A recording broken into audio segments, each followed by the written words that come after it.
इस वीडियो में हम लोग जानने वाले हैं कि हमारे देश भारत में किस तरह से न्यायिक प्रक्रिया होती है।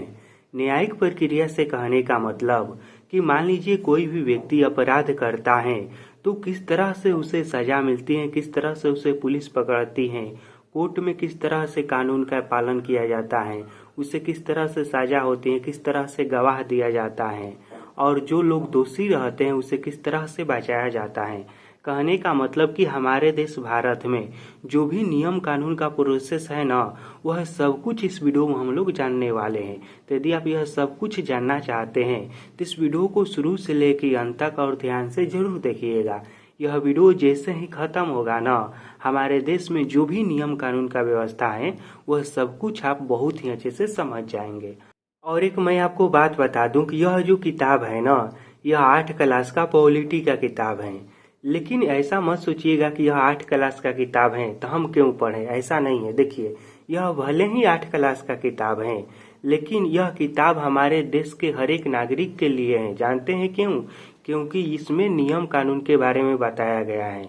यह किताब भले ही 8 क्लास के हैं लेकिन जो लोग भी किसी एग्जाम की तैयारी कर रहे हैं या फिर किसी एग्जाम की तैयारी नहीं भी कर रहे हैं, यदि वह भारत देश के नागरिक हैं तो उन्हें यह जानना जरूरी है कि हमारे देश में किस तरह से न्यायिक प्रक्रिया होती है। ठीक, तो चलिए इस वीडियो को हम शुरू करते हैं। तो देखिए, यहाँ पर देखिए इसमें अच्छे से समझाया गया है कि आप में से शायद ही कोई ऐसा बच्चा होगा जिसने न तो पुलिस का जिक्र सुना है और न ही उसे कभी देखा होगा। ऐसा कोई नहीं होगा जिसने पुलिस का नाम न सुना हो या फिर देखा ना हो। सब कोई लोग पुलिस का नाम सुने होंगे। आम आदमी की बातों में या फिर फिल्म में अक्सर पुलिस का जिक्र आ ही जाता है। आप लोग या फिर कोई भी व्यक्ति पुलिस के बारे में या तो देख लेता है या फिर नहीं भी देखता है तो लोगों के मुंह से सुन लेता है कि यहाँ पर पुलिस आई थी या फिर पुलिस ऐसी होती है या फिर फिल्मों में देखे जाते हैं। ठीक, पुलिस के क्या क्या काम होते हैं इसमें हम यह भी जानने वाले हैं कि पुलिस का क्या क्या काम होता है। क्या पुलिस वाले बहुत शक्तिशाली होते हैं? हम यह भी जानने वाले हैं कि क्या पुलिस वाले बहुत शक्तिशाली होते हैं। तो देखिए, अब किताब कह रहा है कि आइए न्याय की प्रक्रिया यानी कि किस तरह से न्याय होती है और उसमें पुलिस, वकील, न्यायाधीश की भूमिकाओं को समझते हैं। न्यायिक प्रक्रिया में मुख्य रूप से 3 लोग महत्वपूर्ण रोल निभाते हैं। एक होता है पुलिस, दूसरा वकील और तीसरा जज यानी कि न्यायाधीश। अब देखिए, इसे हम समझने के लिए या फिर किताब में एक स्टोरी दिया गया है और इस कहानी के द्वारा आप सभी प्रक्रिया को बहुत ही अच्छे से समझ जाएंगे। देखिए, विनोद आज अपने घर की नींव डालने के लिए मजदूरों के साथ अपनी जमीन पर आया।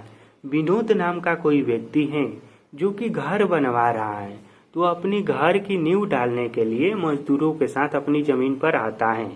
विनोद की जमीन अवधेश के घर से सटी हुई है और जो विनोद की जमीन है ना, वह अवधेश के घर से सटी हुई है।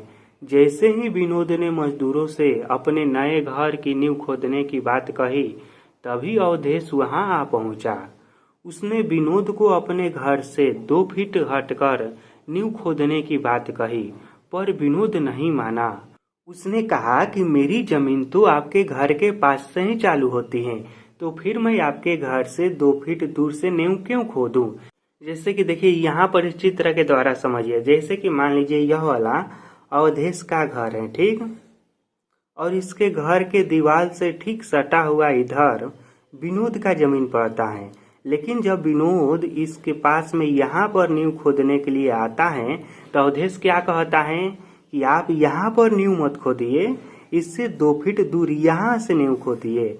लेकिन विनोद कहता है कि मैं यहाँ से क्यों खोदूं, मेरा तो जमीन तुम्हारे घर के पास से ही पड़ता है, यानी कि तुम्हारे दीवार के पास से ही पड़ता है, तो फिर मैं यह 2 फीट जगह क्यों छोड़ूं। ठीक, इसी बात का लेकर बहस हो जाता है। विनोद ने अवधेश से कहा कि मेरी जो जमीन है तुम्हारी दीवार से सटी हुई है और मेरी दीवार आपके घर के दीवार से सटी ही रहेगी। उसने कहा कि जब मेरी जमीन तुम्हारी दीवार से सटी हुई है तो मैं सटाकर ही नींव खोदूंगा, और उसने काम शुरू करवा दिया। इस पर अवधेश भड़क गया। दोनों तरफ से लड़ने झगड़ने लगे। देखिए अब यहाँ पर लड़ाई चालू हो जाता है और इस पर अवधेश भड़क जाता है और दोनों लोग लड़ने झगड़ने लगते हैं। तब किसी ने कहा, भाई क्यों लड़ते झगड़ते हो, क्यों नहीं अपनी बात ग्राम कचहरी में ले जाते हो। देखिए सबसे जो शुरुआती सुनवाई होती है लोग सोचते हैं और यह अच्छा भी रहता है कि ग्राम कचहरी में उसका शिकायत किया जाए और वहां पर अच्छा खासा फैसला हो भी जाता है। ठीक, तो देखिए यहाँ पर समझिएगा, देखिए यदि समाज में कोई भी दिक्कत आता है, इस तरह से कोई भी समस्या आता है तो उसे सबसे पहले ग्राम कचहरी में निपटाने की कोशिश किया जाती है। ठीक, तो यहाँ पर उसने सलाह दिया कि क्यों नहीं अपनी बात ग्राम कचहरी में ले जाते हो। ग्राम कचहरी ने जमीन के कागजात के आधार पर अवधेश के पक्ष में फैसला सुनाया। देखिए जो ग्राम कचहरी के लोग थे वह जमीन के कागज देखते हुए अवधेश के पक्ष में फैसला सुनाया, पर विनोद ने इस फैसले को नहीं माना। देखिए ग्राम कचहरी के लोग कह दिए कि तुम विनोद अवधेश के जमीन से 2 फीट दूर से नींव खोदो, लेकिन विनोद ने इस बात को नहीं माना। और अगले दिन जब अवधेश अपने घर नहीं था तो विनोद ने उसकी दीवार से सटकर अपनी नींव खड़ी करना शुरू कर दिया। अब देखिए विनोद ने ग्राम कचहरी के बात को नहीं माना और उसने क्या किया, अगले दिन जब अवधेश अपने घर पर नहीं था तो उसके जमीन से सटकर ही अपना नींव खोद दिया। शाम को जब अवधेश अपने घर वापस लौटा तो उन्हें इस बात का पता चला। उन्होंने उसी रात को विनोद के द्वारा तैयार की गई दीवार को तुड़वा दिया। शाम को जब अवधेश आया तो उसे मालूम चला कि विनोद ने दीवार से सटकर ही नींव खोदी है, तो उसने क्या किया, उसी रात विनोद के दीवार को तोड़वा दिया। अब देखिए यहाँ पर समस्या और भी बढ़ जाता है। अब क्या होता है, सुबह जब विनोद को बात पता चली तो वो लाठी डंडे के साथ अवधेश के यहाँ आया और अवधेश की जमकर पिटाई कर दी। उस पिटाई में अवधेश का एक हाथ भी टूट गया। अब देखिए क्या हुआ, जब उसे विनोद को मालूम चला यह बात कि उसका जो नींव बना है उसे अवधेश ने तोड़ दिया है, तो उसने गुस्से में आकर लाठी डंडा लेकर आया और अवधेश को पीट दिया, जिससे क्या हुआ कि अवधेश का एक हाथ भी टूट गया। इन दोनों की लड़ाई को देखकर आस पड़ोस के लोग इकट्ठा हो गए और बीच बचाव करके बात को आगे बढ़ने से रोका। इसी बीच उस गांव का चौकीदार भी वहां आ पहुंचा। सत्येंद्र और अरुण जो अवधेश के पड़ोसी थे उसे नजदीक के अस्पताल में ले गए। उन्होंने अस्पताल में अवधेश की जांच कराई, उसके हाथ पर प्लास्टर लगवाया और फिर सब इस मामले की शिकायत दर्ज करवाने के लिए थाने गए। अब यहाँ पर आप सभी लोग ध्यान से समझिएगा कि थाने में रिपोर्ट किस तरह से लिखाया जाता है। ये लोग तो सभी लोग थाने आ गए इलाज करवाने के बाद। देखिए किसी भी व्यक्ति को चोट लगी है तो सबसे पहले वो अपना इलाज करवा ले, उसके बाद थाने जाए। ठीक, यह किताबी करार। देखिए थाने में अरुण ने विनोद के विरुद्ध मामला दर्ज कराया। ठीक, थाने में अरुण ने विनोद के विरुद्ध मामला दर्ज कराया। दरोगा ने सादे कागज पर रिपोर्ट लिखी। देखिए जो भी बात बताया जाता है मुंह से कि ऐसा ऐसा हुआ, उसी को रिपोर्ट कहते हैं। और दरोगा ने सादे कागज पर उसका पहले रिपोर्ट लिखा। यह मामले की पहली रिपोर्ट यानी कि FIR। देखिए रिपोर्ट को ही FIR कहा जाता है। अब देखिए FIR शब्द आप सभी लोग सुने होंगे कि इसके प्रति FIR हुआ है। अब FIR का फुल फॉर्म भी समझ लीजिए, इसका क्या होता है। तो देखिए FIR का फुल फॉर्म होता है फर्स्ट इंफॉर्मेशन रिपोर्ट। ठीक, तो देखिए यह मामले की पहली रिपोर्ट यानी कि FIR थी। अरुण ने उस पर हस्ताक्षर करके दरोगा से कहा, आप रजिस्टर में रिपोर्ट दर्ज कीजिए और इस रिपोर्ट की एक प्रति मुझे भी दीजिए। दरोगा ने कहा, जब थाना प्रभारी आएंगे तब आपकी रिपोर्ट रजिस्टर में लिखी जाएगी। देखिए अरुण ने क्या कहा कि जो मैं FIR किया हूँ इसको अब आप अपने रजिस्टर में लिखिए और उसका एक फोटो कॉपी हमें भी दीजिए। तो दरोगा ने क्या कहा कि जब थाना के प्रभारी आएंगे तब आपके रिपोर्ट को रजिस्टर में लिखा जाएगा। अब देखिए थाना प्रभारी के आने तक अरुण, सत्येंद्र, अवधेश एवं चौकीदार थाने पर रुके रहे। कुछ ही समय बाद थाना प्रभारी भी आ गए। इसके बाद देखिए उनसे अरुण ने रजिस्टर में रिपोर्ट दर्ज करवाई। इस स्टोरी को हम आगे पढ़ेंगे, लेकिन उससे पहले यहाँ पर देखिए कुछ हेडलाइन दिया गया है जिसे समझना भी बहुत जरूरी है। तो देखिए अनुसूचित जाति जनजाति कल्याण थाना। देखिए अवधेश ने अपना मामला एक सामान्य थाने में दर्ज करवाया, परंतु प्रत्येक जिले में एक विशेष थाना भी होता है। देखिए इस तरह से तो नॉर्मल थाना आपको हर जगह पर मिल जाएगा, लेकिन प्रत्येक जिला में एक विशेष थाना भी होता है जहां पर अनुसूचित जाति व अनुसूचित जनजाति के सदस्य अपने विरुद्ध हुए अत्याचार व अपराध के खिलाफ मामला दर्ज करा सकते हैं। देखिए जो लोग समाज के दबे हुए लोग हैं यानी कि पिछड़े हुए लोग हैं, उनके लिए एक स्पेशल थाना भी होता है और यह थाना प्रत्येक जिला में होता है। ठीक, तो हो सकता है अधिकांश बार ऐसा देखा गया है समाज में कि जो नॉर्मल थाना होता है, यदि मान लीजिए कोई गरीब लोग हैं तो उसे अमीर लोग दबा भी देते हैं थानेदार को पैसा देकर। तो उस कंडीशन में यदि आप गरीब फैमिली से आते हैं या फिर पिछड़ा वर्ग से आते हैं तो वहां पर देखिए पिछड़े वर्ग के लिए अनुसूचित जाति और जनजाति के लिए एक स्पेशल थाना भी होता है जिले में। तो वहां पर वो लोग अपना यदि रिपोर्ट दर्ज करवाएंगे तो वहां पर उनकी बात को सुनी जाएगी। ऐसा इसलिए क्योंकि उनके विरुद्ध किया गया अपराध एक खास तरह का अपराध होता है, इसलिए उनके लिए एक अलग से थाना भी खोला जाता है। ठीक, अब हम एफआईआर के बारे में भी कुछ समझ लेते हैं। तो देखिए थाने में एफआईआर कोई भी दर्ज करा सकता है। एफआईआर की बात हुई तो थाना में कोई भी व्यक्ति एफआईआर दर्ज करा सकता है। यदि पीड़ित व्यक्ति पढ़ा लिखा हो तो वह स्वयं लिखकर और हस्ताक्षर करके एफआईआर कर सकता है। यदि मान लीजिए कोई भी पीड़ित व्यक्ति या फिर कोई भी व्यक्ति एफआईआर करना चाहता है, यदि वह पढ़ा लिखा है तो वह खुद से भी सादा पाना पर वह अपना सारा समस्या लिखकर साइन करके वह एफआईआर कर सकता है।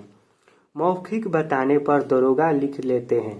और देखिए जो लोग पढ़ा लिखा लोग नहीं हैं वो लोग मुंह से बताएंगे तो दरोगा जो होंगे वहां पर या फिर थाना का कोई भी व्यक्ति होंगे उनके बात को लिखेंगे, फिर पढ़कर उन्हें सुनाएंगे कि जो आप बोले हैं यही तो लिखा गया है ना, और वो कह देंगे कि हाँ यही समस्या है यही बात है। तो फिर उनसे उस पर साइन करवाया जाएगा या फिर अंगूठा लगाया जाएगा और उसके बाद उनका एफआईआर तैयार हो जाएगा। अब देखिए एफआईआर में अपराध का ब्यौरा। अब एफआईआर में क्या क्या होता है यह भी समझ लीजिए। तो देखिए एफआईआर में क्या क्या होता है, तो मुख्य रूप से अपराध का ब्यौरा होता है यानी कि क्या अपराध हुआ है। उसके बाद अपराधी का नाम होता है कि कौन अपराधी है। उसके बाद उस जगह का नाम होता है कि अपराध कहाँ पर हुआ है। अपराध का समय का भी जिक्र होता है कि अपराध किस समय में हुआ है। उसके बाद गवाहों के नाम का भी एफआईआर में दर्ज होना होता है। ठीक, कि कौन कौन से लोग गवाह हैं यह भी दे सकते हैं। उसके बाद देखिए जानकारी देने वाले को एफआईआर की एक प्रति निःशुल्क मिलती है। अब देखिए जो भी लोग ये सब डाटा भर के एफआईआर करते हैं उन्हें एक एफआईआर का फोटो कॉपी फ्री में मिलता है। यदि कोई थानेदार एफआईआर दर्ज करने से इनकार करता है तो डाक और इंटरनेट के माध्यम से भी पुलिस अधिकारी और मजिस्ट्रेट को एफआईआर दर्ज किया जा सकता है। और यहाँ पर एक बात देखिए अच्छे से समझिए। देखिए मान लीजिए कि आप कहीं पर एफआईआर करने गए और वहां पर थाना के अधिकारी ने आपका एफआईआर लिखने से मना कर दिया, कहा कि मैं नहीं लिखूंगा, तो आप अपना एफआईआर डाक के द्वारा या फिर ऑनलाइन भी दर्ज कर सकते हैं। उसके बाद देखिए एफआईआर उसी थाना क्षेत्र में दर्ज कराई जाती है जिस थाना क्षेत्र में घटना घटी हुई है। अब देखिए ये एफआईआर भी वहीं पर होती है जहां पर घटना घटा हुआ रहता है। ठीक, ऐसा नहीं है कि मान लीजिए कोई बिहार में कांड हुआ है और आप यूपी में जाकर एफआईआर लिखवा रहे हो, ऐसा नहीं होता है। जहां का घटना है और बिहार में भी मान लीजिए कि कोई जिला है, जैसे कि मान लीजिए मैं बक्सर जिला से हूँ और बक्सर जिला में कोई घटना घटा है और आप किसी और जिला में जाकर उसका एफआईआर कर रहे हैं, तो ऐसा नहीं कीजिएगा। जहां पर घटना घटा है वहीं पर के लोकल थाना में आप एफआईआर कीजिएगा। ठीक, अब हम इस कहानी को आगे पढ़ते हैं। देखिए अवधेश जाने को तैयार हुआ पर अरुण ने उसे रोककर थाना प्रभारी से एफआईआर की एक प्रति मांगी। देखिए FIR ये लोग लिखवा लिए, तब ये लोग जा रहे थे तो अरुण ने कहा कि रुको, एक FIR का हम लोग प्रति ले लेते हैं, यानी कि एक FIR का 2 कॉपी ले लेते हैं, उसके बाद चलते हैं। अरुण को पता था कि FIR करवाने वाले को FIR की प्रति मिलती है। उसने FIR की एक प्रति ली और फिर सब अपने घर के लिए निकल गए। अब देखिए आगे कहानी में क्या होता है समझते जाइएगा। अब देखिए मामले की छानबीन। अब कोई भी व्यक्ति या फिर कहीं पर भी FIR होता है तो पुलिस का सबसे पहला काम बनता है कि FIR को लिख लेना। अब FIR तो लिखा गया है, अब मामले की छानबीन किस तरह से पुलिस करते हैं वह समझिए। देखिए FIR के आधार पर थाना प्रभारी ने दरोगा से मामले की छानबीन करने को कहा। दरोगा उसी दिन अवधेश के घर पहुंचा। पहले तो उसने अवधेश की चोट देखी, उसके बाद देखिए डॉक्टर की पर्ची से पता चला कि चोट काफी गंभीर है। उसने अवधेश के पड़ोसी से पूछताछ की। पड़ोसियों ने मारपीट का विवरण दिया। दरोगा को विश्वास हो गया कि अवधेश को मारपीट से इतनी चोट लगी है। देखिए अवधेश ने कहा कि मुझे विनोद ने मारा है। ठीक है, अवधेश ने कहा, यह रिपोर्ट भी लिखवाई, लेकिन यह पुलिस का काम होता है कि यह जांचे कि वह सच बोल रहा है कि झूठ बोल रहा है। तो पुलिस ने उसके घर पर गया, उसके पड़ोसियों से पूछा, वहां पर घटना को देखा और उससे मालूम चला कि सच में विनोद ने इसे मारा है। वह विनोद के पास गया। अब देखिए पुलिस अवधेश के घर से विनोद के घर पर भी गए। वह विनोद के पास गया, उसको बताया कि वह उसे अवधेश को गंभीर चोट पहुंचाने के जुर्म में गिरफ्तार कर रहा है। दरोगा उसे अपने साथ थाने ले गया। वहां उसने पूछताछ की। विनोद इस बात से इनकार कर गया कि उसने अवधेश की पिटाई की है। अब देखिए यह जो दरोगा आए थे उसने अवधेश के घर पर सबसे पहले गए। वहां से उसे यह मालूम चला कि विनोद ने उसे सच में मारा है। तो फिर दरोगा ने विनोद के पास गए और उसने कहा कि तुम अवधेश को मारे हो, इसलिए मैं तुम्हें गिरफ्तार कर रहा हूँ। और यहाँ पर एक बात आप सभी लोग समझिएगा। देखिए पुलिस जब भी आपको गिरफ्तार करती है तो यह आपका हक बनता है कि आप पुलिस से पूछे कि आप मुझे किस जुर्म में गिरफ्तार कर रहे हैं। ऐसे तो पुलिस आपको बता देगी कि मैं आपको इस जुर्म में गिरफ्तार कर रहा हूँ, लेकिन यदि आपको पुलिस नहीं भी बताती है कि मैं तुम्हें किस जुर्म में गिरफ्तार कर रहा हूँ, इसी तरह से मनमानी भी मान लीजिए गिरफ्तार कर रही है, तो वहां पर आपका हक बनता है, यह अधिकार है कि आप पुलिस से पूछ सकते हैं कि मुझे किस जुर्म में गिरफ्तार किया जा रहा है। तो देखिए यहाँ पर पुलिस ने साफ साफ विनोद से पहले बताया भी है कि अवधेश को गंभीर चोट पहुंचाने के जुर्म में गिरफ्तार कर रहा है। ठीक, अब देखिए गिरफ्तार होने के बाद क्या प्रोसेस होता है उसे भी समझिए। देखिए किसी भी व्यक्ति को गिरफ्तार करते समय उसे यह बताना जरूरी है कि उसे किस अपराध के लिए गिरफ्तार किया जा रहा है। यदि उसे यह नहीं बताया जाता है तो उसको यह अधिकार है कि वह अपनी गिरफ्तारी का कारण पूछ सकता है। देखिए यह कह रहा है ना कि हमारे देश में इस तरह से कानून बनाया गया है कि कोई भी व्यक्ति को पुलिस जब गिरफ्तार कर रही है तो पुलिस को यह बताना होगा कि उसे क्यों गिरफ्तार कर रही है। यदि पुलिस नहीं भी बताती है तो वह व्यक्ति खुद से भी पूछ सकता है कि आप हमें किस जुर्म में गिरफ्तार कर रहे हैं। अब देखिए बिना अपराध बताए किसी को गिरफ्तार करना गलत है। यदि पुलिस किसी को बिना अपराध बताए हुए गिरफ्तार करती है तो यह भी एक गलत बात है। किसी भी व्यक्ति के गिरफ्तारी के 24 घंटा के अंदर उसे मजिस्ट्रेट के सामने प्रस्तुत करना आवश्यक है। अब देखिए यहाँ पर इस बात को भी आप सभी लोग ध्यान से समझिएगा। देखिए पुलिस किसी भी व्यक्ति को गिरफ्तार कर रही है तो 24 घंटा के अंदर जो मजिस्ट्रेट है यानी कि कोर्ट के सामने उस व्यक्ति को पेश करना आवश्यक है। ऐसा नहीं है कि पुलिस किसी व्यक्ति को गिरफ्तार करके और अपने ही थाना में बंद कर दे और उसे 24 घंटा से अधिक समय लगा दे, 2-4 दिन के लिए या फिर 10 दिन के लिए अपने ही थाना में रख दे। तो ऐसा गलत है। यदि पुलिस ऐसा करती है तो वहां पर कोई भी व्यक्ति पुलिस के प्रति भी केस कर सकता है। अब देखिए कानून के अनुसार पुलिस थाने में किसी पर भी अपना जुर्म कबूल करवाने के लिए जबरदस्ती नहीं कर सकती है।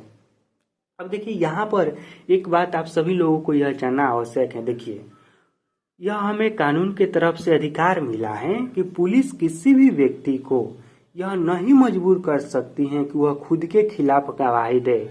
यानी कि मान लीजिए भले ही कोई गलती काम किया है तो पुलिस उसे मार पीट कर या फिर किसी भी तरह से उसके साथ यह जबरदस्ती नहीं करवा सकती है उसे गलती कबूल करने पर। ठीक, यदि थाने में कोई अपना जुर्म कबूल कर भी लेता है तो इसके आधार पर उसे सजा नहीं हो सकती है।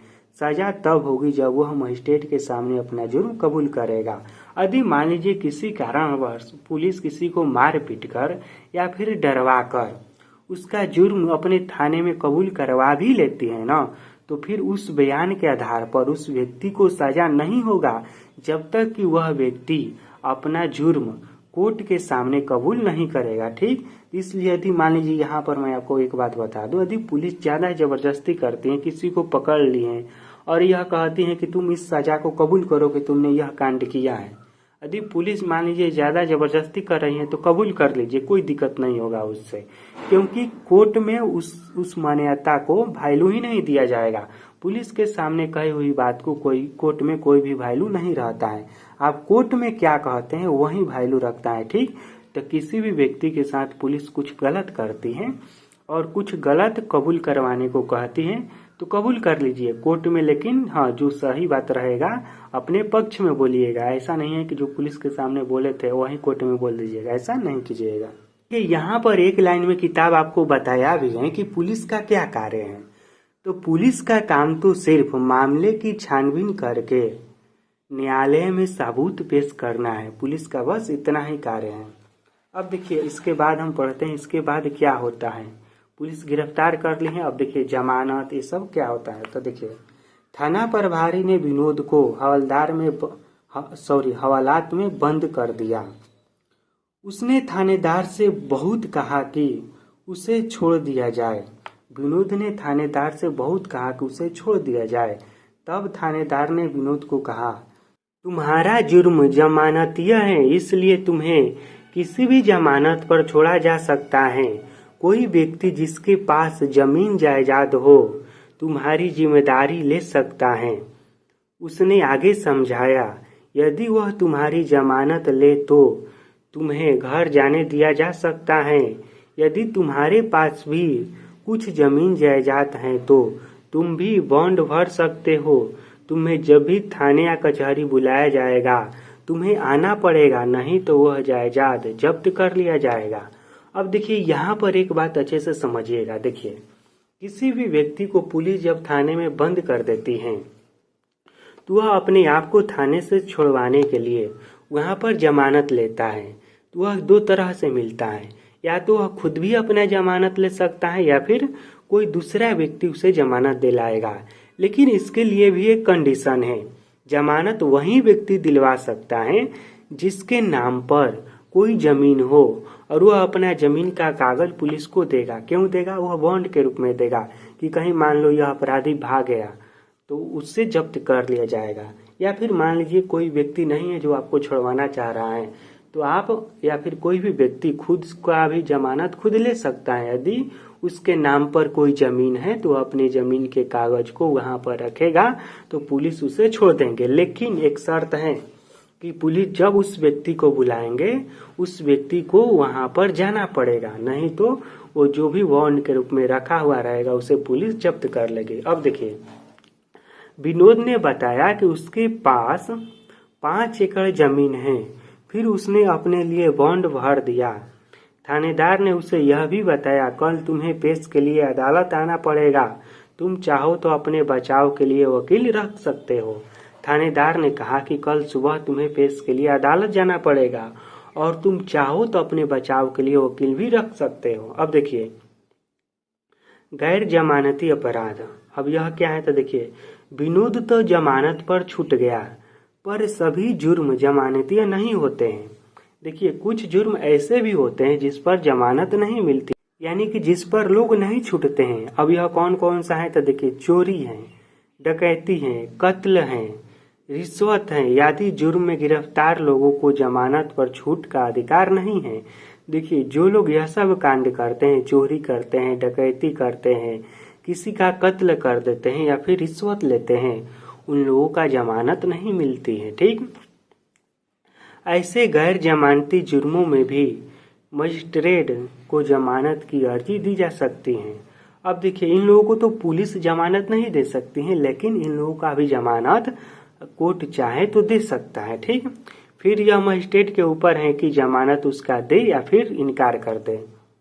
अब देखिए, स्टोरी में हम आगे समझते हैं कि पहली पेश यानी कि पहली बार कोर्ट में जाने पर क्या होता है। तो देखिए, अगले दिन प्रथम श्रेणी मजिस्ट्रेट की कचहरी में, देखिए पहला दिन जब क्या हुआ कि प्रथम श्रेणी मजिस्ट्रेट की कचहरी में सबसे पहले आप कचहरी में जाइए, तो वहां पर कचहरी में पेश होने वाली थी।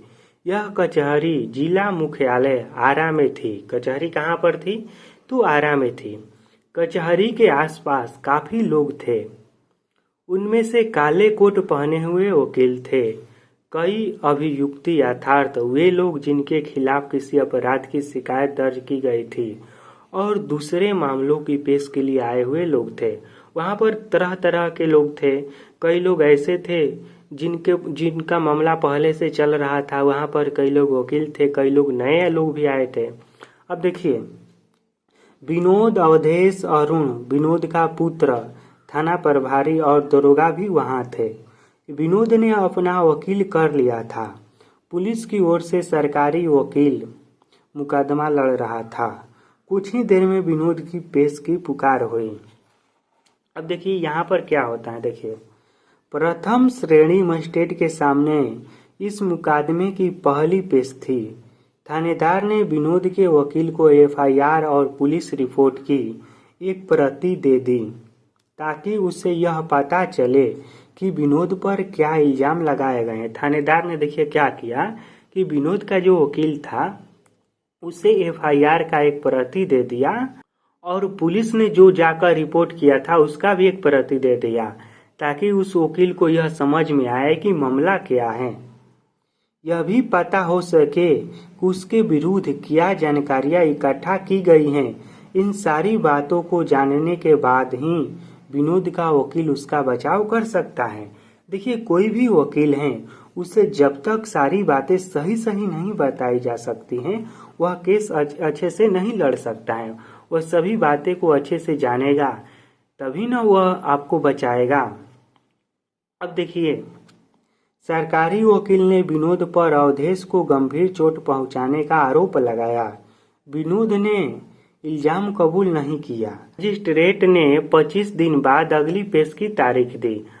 अब हम समझते हैं कि गवाह और पेशी यानी कि गवाह को किस तरह से कोर्ट में बुलाया गया और कैसे गवाही हुई। तो देखिए, विनोद ने अपने पक्ष में कुछ दोस्तों के नाम गवाहों के रूप में दिए थे। अवधेश ने जो मामला थाने में दर्ज कराया था उसमें भी कुछ लोगों के नाम गवाह के रूप में लिखवाए थे और दरोगा ने भी जो छानबीन किए थे वो भी कुछ गवाहों के नाम लिखे थे। तो देखिए, इन सबको मजिस्ट्रेट से आदेश मिला कि उन्हें मजिस्ट्रेट की अदालत में गवाही देने के लिए उपस्थित होना है। तो देखिए, पहला जो बैठक हुआ था उसमें 25 दिन बाद का तारीख मिला था ना। तो 25 दिन बाद जब दूसरी पेशी की तारीख आई तब सब आरा की कचहरी पहुंचे। उसके बाद देखिए, पहले सरकार की तरफ से एक गवाह को बुलाया गया। उसने उस दिन की सारी बात बताई। फिर दोनों तरफ के वकीलों ने उनसे पूछताछ की। ऐसे 2 गवाहों की गवाही के बाद मजिस्ट्रेट ने अगली पेश की तारीख दे दी। इस तरह हर पेशी में 1 या 2 गवाहों के बयान लिए जाते और फिर अगली पेश की तारीख मिल जाती। इस तरह पेशियां चलती रही। विनोद को हर पेशी पर अपने वकील को फीस देनी पड़ती। करीब 1 साल तक पेशियां चलती रही। फिर मजिस्ट्रेट ने फैसला सुनाया कि विनोद अवधेश की गंभीर पिटाई करने का दोषी है, इसलिए उसे 4 साल की कैद होती है। देखिए, इसलिए अधिकांश कहा जाता है कि कोर्ट कचहरी के मामले में भी नहीं पढ़ना चाहिए और झगड़ा के भी मामले में नहीं पढ़ना चाहिए, क्योंकि देखिए वहां पर हल्का सा बात हुई थी और इन्हें फैसला कब मिलता है? साल भर बाद मिलता है। ठीक, और लास्ट में जो दोषी है उसे सजा भी मिलता है। यहाँ पर कह रहा है ना कि विनोद अवधेश की गंभीर पिटाई करने का दोषी है, इसलिए उसे 4 साल की कैद होती है। तो यहाँ पर विनोद को 4 साल की अब सजा हो जाती है। अब देखिए आगे क्या होता है। अगला हेडिंग है कि सत्र न्यायालय में अपील। विनोद फैसले से असंतुष्ट था। विनोद के विपक्ष में जो फैसला आया था उससे विनोद खुश नहीं था। विनोद के वकील ने बताया सत्र न्यायालय में अपील की जा सकती है। सत्र न्यायाधीश मजिस्ट्रेट से ऊपर होते हैं और मजिस्ट्रेट का फैसला बदल सकते हैं। हो सकता है सत्र न्यायाधीश तुम्हें दोषी न ठहराए या सजा कम कर दे। विनोद के वकील ने सत्र न्यायालय में अपील कर दी। अब देखिए यहाँ पर क्या हुआ कि जिस कोर्ट में विनोद का पहला केस था उससे वह खुश नहीं हुआ और उसमें वह हार गया, तो उसने अब सोचा कि उससे आगे उससे जो बड़ा कोर्ट है यानी कि सत्र न्यायाधीश जो है उनके पास अपना मामला ले जाया जाए। हो सकता है वह उनके सजा को कम कर दे या माफी कर दे। इसके कारण सत्र न्यायाधीश ने विनोद की सजा को क्या कर दिया, स्थगित कर दी। उसे तुरंत जेल नहीं जाना पड़ा। फिर सत्र न्यायालय में मुकदमा चलता रहा। 2 साल बाद सत्र न्यायाधीश ने अपना फैसला सुना दिया। उसने विनोद की सजा 4 साल से 3 साल कर दी। अब देखिए वहां पर केस करने से इसे एक फायदा यह हुआ कि इसे तुरंत जेल नहीं जाना पड़ा और इसका सजा जो है ना वह 4 साल से 3 साल हो गया। लेकिन वहां पर भी साल भर यह केस लड़ा तब जाकर हुआ। अब देखिए उच्च न्यायालय। सत्र न्यायाधीश का फैसला सुनकर विनोद तहस हो गया। उसने अपने वकील से पूछा क्या यह फैसला बदला जा सकता है। वकील ने बताया सभी राज्य में एक उच्च न्यायालय होता है। वहाँ उस राज्य की सबसे बड़ी कचहरी होती है। किसी भी मुकदमे के फैसले प्रदेश के उच्च न्यायालय में बदले जा सकते हैं। उच्च न्यायालय में अभिव्यक्ति या गवाह नहीं बुलाए जाते हैं। वहाँ पर तो केवल जानकारी की फाइल के आधार पर ही फैसला होता है। देखिए उच्च न्यायालय जो होता है ना किसी भी राज्य का सबसे बड़ा न्यायालय होता है और वहाँ पर गवाही नहीं होती है। पहले से जो केस चल रहा होता है उन्हीं फाइलों को देखकर और वहाँ पर फैसला किया जाता है। हमारे राज्य का उच्च न्यायालय पटना में है। तुम चाहो तो अपील कर सकते हो। सजा और कम हो सकती है। विनोद ने वकील को और फीस देकर उच्च न्यायालय में अपील की। उच्च न्यायालय में मुकदमा हार गया। उसने उच्च न्यायालय में मुकदमा हार गया और उसे वहीं सजा काटनी पड़ी जो सत्र न्यायाधीश ने दी थी। अंत में विनोद को जेल जाना पड़ा। अब यहाँ पर भी जरा ध्यान दीजिएगा। देखिए आप सभी लोग या हो सकते हैं आप लोगों में से कुछ लोग जरूर सुने होंगे कि दीवानी और फौजदारी मामले। अब यह क्या है इसे हम इस स्टोरी में समझेंगे। तो देखिए विनोद बहुत दुखी था। उसने अपने वकील से कहा इतने साल में जेल में रहूंगा तो मेरे परिवार की देखभाल कौन करेगा। क्या ऐसा नहीं हो सकता कि मैं अवधेश को कुछ रुपए दे दूं और बात निपट जाए। वकील ने कहा ऐसा नहीं हो सकता। तुमने अवधेश के साथ मारपीट की थी इसलिए यह एक फौजदारी का मामला है, यानी ऐसे अपराध जिसमें दंड दिया जा सकता है। देखिए फौजदारी का मामला में कौन कौन सा कांड आता है तो मारपीट आता है, चोरी आता है, डकैती आता है, मिलावट करना आता है, रिश्वत लेना आता है, दहेज लेना, हत्या करना और खतरनाक दवाई बनाना। यह सब फौजदारी के मामले आते हैं और इसमें किसी भी व्यक्ति को सजा होती है तो उसे जेल जाना ही पड़ता है। ऐसा नहीं है कि वह व्यक्ति पैसा देकर निकल जाएगा, ऐसा नहीं होता है। इसमें जेल जाना निश्चित होता है यदि सजा हो जाता है तो। इसमें अपराध साबित होने पर सजा अवश्य मिलती है। सिर्फ देखिए यहाँ पर ध्यान दीजिए जमीन जायदाद के मामले में सजा नहीं होती है। ये दीवानी मामले कहलाते हैं। दीवानी मामले क्या है विनोद ने पूछा तो वकील ने बताया कि जब भी कोई जमीन जायदाद के झगड़े होते हैं या मजदूर मालिक के बीच मजदूरी को लेकर या किसी बीच पैसे का लेन देन या व्यापार के झगड़े, किराया, तलाक संबंधी झगड़े होते हैं तो दीवानी मामले दर्ज किए जाते हैं। ये सब मामले दीवानी के अंतर्गत आते हैं। तो देखिए इसका भी तो मामला जमीन वाला ही था लेकिन इसने गलती क्या कर दिया, मारपीट कर दिया, इसलिए इसका मामला फौजदारी बन गया। ठीक, यह यदि मारपीट नहीं करता, डायरेक्ट केस करता तो कुछ पैसा देकर यह बच सकता था, जेल नहीं जाता, लेकिन इसने गलती वहां पर किया कि मारपीट कर दिया। जैसे कि तुम्हारी जमीन का झगड़ा अवधेश के साथ था, तो तुम मारपीट न करके कोर्ट में दीवानी मुकदमा कर सकते थे। और उसके बाद देखिए यहाँ पर कह भी रहा है कि कोर्ट के फैसले के अनुसार जिस भी पक्ष का नुकसान होता या जिसकी संपत्ति पर नाजायज कब्जा किया जाता, उसे उस नुकसान का मुआवजा दिया जा सकता था। दीवानी मामले में आमतौर पर किसी को गिरफ्तारी नहीं किया जाता, बल्कि गवाह और कागजों को देखकर फैसले किए जाते हैं। दीवानी मामले को निपटाने के लिए जो नियम बनाए गए वे नियम फौजदारी मामले में अलग होते हैं, क्योंकि वे ऐसे अपराध नहीं होते जो सामाजिक व्यवस्था को भंग करते हैं, जैसे कि चोरी, डकैती आदि। उसके बाद कह रहा है कि आपने देखा कि अवधेश को न्याय दिलाने का कार्य एक सुनिश्चित न्याय प्रणाली की वजह से ही संभव हो पाया। इस प्रक्रिया में पुलिस, वकील और न्यायाधीश की भूमिका महत्वपूर्ण है। जहां न्याय दिलाने की प्रक्रिया में पुलिस पहली कड़ी थी, वहीं न्यायाधीश का निर्णय एक अंतिम कड़ी होता है।